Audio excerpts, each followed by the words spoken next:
ఈ సినిమాల గురించి మాట్లాడంటే రాజుగారు మీకు మీ సినిమాల్లో 8 సినిమాల్లో 6 సినిమాలు ఆయనే ఉన్నారు.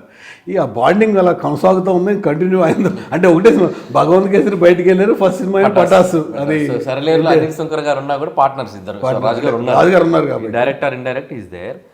అంటే రాజు గారితో ఏంటంటే పటాస్ తర్వాత సుప్రీం చేసేటప్పుడు కనెక్ట్ అయ్యాం ఇద్దరం. మేము ఆ ప్రమోషన్ టూర్లో కూడా ఫుల్ రాజు గారితో ట్రావెల్ అవటం.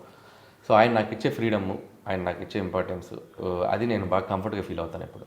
సో నేను ఏది అడిగితే అది సినిమా విషయంలో నాకు అసలు ఎటువంటి స్ట్రెస్ కానీ ప్రెషర్ కానీ ఉండదు. నేను అనుకున్న సినిమా అనుకున్నట్టు తీసుకొని వెళ్తా. అది ఎంత రేంజ్ ఆడింది అనేది పక్కన పెడితే నాకు ఆ ఫ్రీడమ్ ఉంటుంది. అంతా అయ్యాక ఎడిట్లో చూసి ఏమైనా అనిపిస్తే చెప్తుంటారు ఆయన. సో ఆ కంఫర్ట్ ఉండడంతో నేను ఆయనతో కంటిన్యూ చేశాను, ట్రావెల్ చేశాను.